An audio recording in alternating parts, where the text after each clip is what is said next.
that reduce their greenhouse gas emissions. So my question to the Honourable Minister would be, is there a tracking system on whether such companies are really reducing their own carbon emissions before they invest in projects which are already reducing their carbon emissions? I think it also connects to what the question that has already been raised earlier. Thank you, sir. अध्यक्ष महोदय, carbon emission के कुछ targets तय किए जाते हैं, कुछ उनको टारगेट दिए जाते हैं इंडस्ट्री को, हर सेक्टर को। उसी में से उनका एक कंपटीशन खड़ा होता है कि कार्बन एमिशन कौन अपने टारगेट्स को पूरा करता है, कौन उससे बेटर अचीव करता है। जो बेटर अचीव करता है उसी को कार्बन सर्टिफिकेट्स जो इशू होते हैं, ताकि मार्केट के अंदर फ्री मार्केट में बेच सकता है। तो जो बेचने की और खरीदने की प्रक्रिया शुरू होगी तो निश्चित रूप से उसकी मेजरमेंट अपने आप होगी, क्योंकि स्टिल हमारा Indian carbon market it is yet under way. 2026 तक ये इंडियन कार्बन मार्केट जब सामने आएगी तो उसी में से एक मूल्यांकन होगा कि किस इंडस्ट्री के सेक्टर ने अपना टारगेट पूरा किया, किसने पूरा नहीं किया है। जो भी पूरा करेंगे और नहीं कर पाएंगे तो उनको खरीदने पड़ेंगे सर्टिफिकेट। जो पूरा कर पाएंगे बल्कि बेटर कर पाएंगे, they are to sell their certificate, उसमें से चीज़ें अपने आप तय होंगी। और ये भी बताओ कि दुनिया में भारत देश ही ऐसा है जिसने उसके जो लक्ष्यों को समय पूरा करेंगे और साथ में हमारी जो लाइबिलिटीज थी उससे ज्यादा हमने कार्बन उत्सर्जन कम किया है। ये दुनिया में संसद से मैसेज जाना चाहिए। क्वेश्चन नंबर 42 के सुरेश।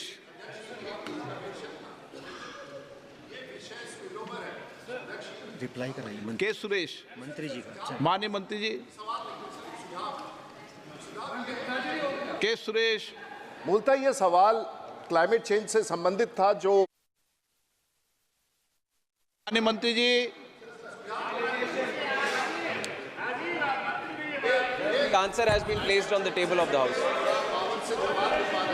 अमरा राम जी। मैं आपके माध्यम से मंत्री महोदय से जानना चाहूँगा कि खाड़ी देशों में लाखों हमारे भारतवासी वहाँ रोजगार के लिए और व्यापार के लिए जाते हैं, जहाँ डोमेस्टिक तो 0.2% 3 महीने में हुई है और खाड़ी में 2%, मतलब 3 महीने में 60 फ्लाइट हुई है।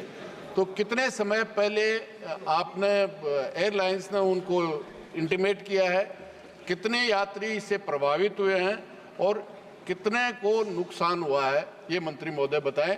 जब एक इंडियन एयरलाइंस की हालत है तो जितने एयरलाइंस हैं उनमें कितना माननीय मंत्री जी हुई है और कितने लोग प्रभावित हुए हैं। एक इंडियन एयरलाइंस का माननीय सदस्य जब एक बार पूछ ले तो माननीय मंत्री जी। सर, ये क्वेश्चन वैसे एयर इंडिया के हिसाब से पूछा गया था तो उसका इन्फॉर्मेशन हमने दिया था सर। वैसे जो कैंसिलेशन और डिले की जब बात आती है तो अप्रैल और जून के बीच में, between April and June of this year, overall sir ये क्योंकि ये विषय केरला के संबंधित था तो उसी का इन्फॉर्मेशन अभी रखा है। बाकी दूसरे पूरे देश का हो तो आप ज़रूर आपको बताएंगे, बाद में उसका भी वो सर्कुलर लेंगे। पर इसके हिसाब से सर अप्रैल में कैंसिलेशंस कुल मिलाकर 14 हुआ है सर अप्रैल में, मई में 132 हुआ है और जून में 18।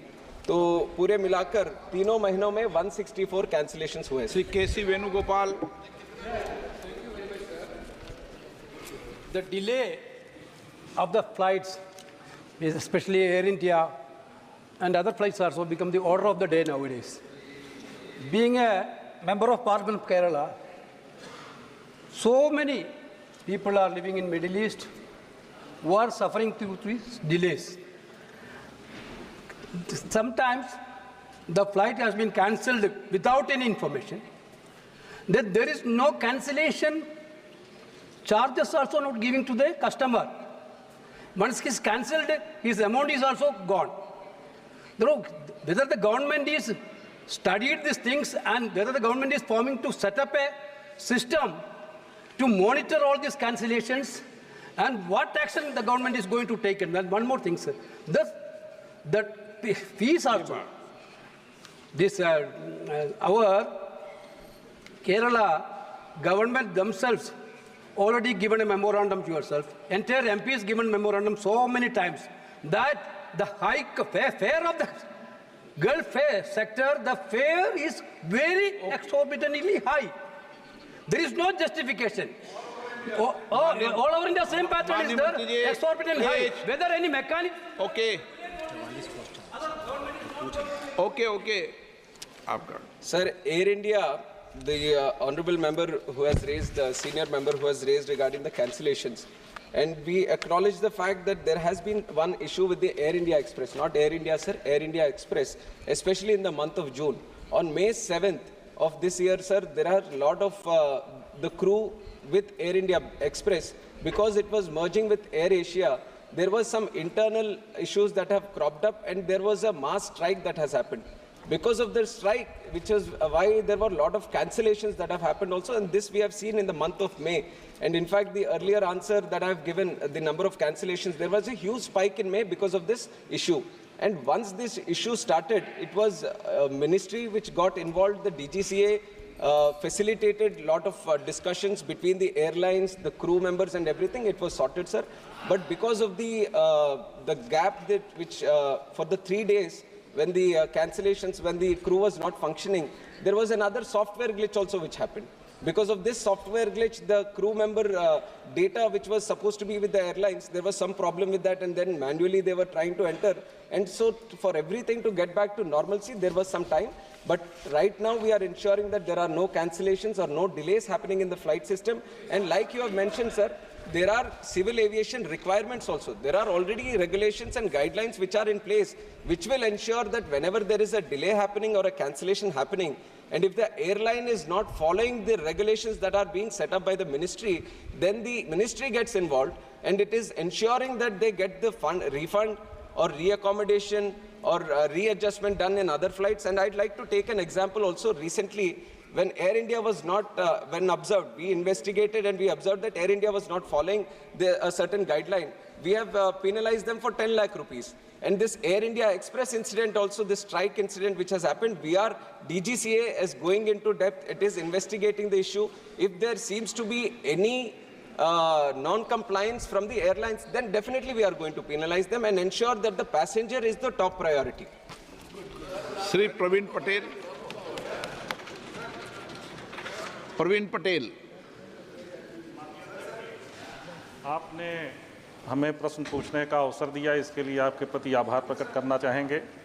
मेरा प्रश्न माननीय मंत्री जी से प्रयागराज एयरपोर्ट से संबंधित है। पिछले कुंभ में लगभग 22 करोड़ लोग कुंभ में आए थे और बड़ी संख्या में, रिकॉर्ड संख्या में लोग एयरपोर्ट के माध्यम से आए थे। तो हम माननीय मंत्री जी से ये जानना चाहते हैं, चूँकि आगामी कुंभ होने वाला है और इस बार प्रस्तावित लगभग 40 करोड़ लोग आने की संभावना है, एयरपोर्ट पर काफ़ी दबाव रहेगा, तो क्या नाइट लैंडिंग की वहाँ पर सुविधा प्रदान की जाएगी? और कुंभ के दौरान क्या इसको इंटरनेशनल एयरपोर्ट की सुविधा दी जा सकती है? यही आपसे प्रश्न पूछना। Honorable Speaker, sir, the question is not directly related to the question that is on the list today. So I will give the member the relevant information afterwards. 43, question number 43। अब एक बार नए आप सभी हैं, लेकिन 3 महीने में सारे डिपार्टमेंटों का अध्ययन कर लें। अगली बार पूरा जवाब परफेक्टली ये संसद के सत्र के अंदर। ऐसा है सर, एक एयरपोर्ट की क्वेश्चन लिस्ट होता है और 157 एयरपोर्ट्स है सर। माननीय प्रधानमंत्री मोदी जी के वजह से जो 74 एयरपोर्ट्स थे अब 157 हो गए सर पिछले 10 साल में। तो अब तैयारी करने के लिए 157 का करना पड़ रहा है सर अभी।